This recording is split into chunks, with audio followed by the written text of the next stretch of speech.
It's a transfer that didn't get done. Luciano Acosta from DC United to PSG, the player flown to Paris. The deal seemed to be done, then breaks apart at the last minute. Before we get into the emotional stuff that he may or may not be going through, I just wonder, were you as surprised as everybody else? And you know what Acosta is and what he isn't when you saw him linked to PSG? Yeah, look, he's a good player and an impact player in Major League Soccer and for DC United. And Wayne Rooney, when we spoke to him last week in LA in MLS Media Days, told us how important of a player Luciano Acosta was for DC United. So from that point of view, I say, well, look, Luciano is a player that may be looking to go other places.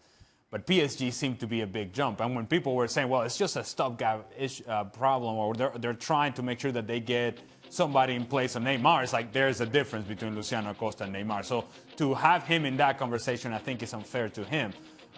It's disappointing for him, must be said. Yeah. If you're in Paris, it's because you're thinking you're going to be part of this. And when now you pull the plug on it, now we don't know how the player is going to react. I'll ask you guys if you've ever been in a similar situation. I mean, that's got to be, on a human level, a tremendous disappointment. And now he's got to come back to DC United and, in theory, go back to work. Well, in some ways, this would have been better had it been the night before the start of the season, because at least then he's stepping into the field and he can sort of try and get rid of it that way. The fact that he's got to go through a whole pre-season thinking about this is a real test of character for him. I mean, you talk about losing an opportunity. How many players in the world get a chance to go to PSG and then to have the rug pulled away? This is a huge challenge for him, and it's a huge challenge for his manager as well. Well, if he's that good, he'll get another chance. So, you know, stuff happens. Transfers happen. Transfers don't for whatever reasons, fees, medicals. You know, so a blow, but not the end of the world. No.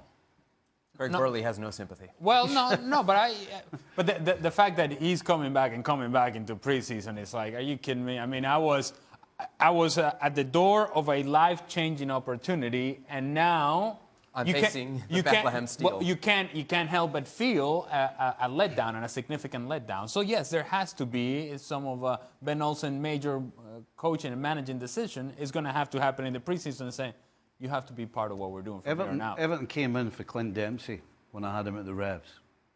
And we didn't let him go. The league didn't let him go. He was absolutely devastated. He was in our office.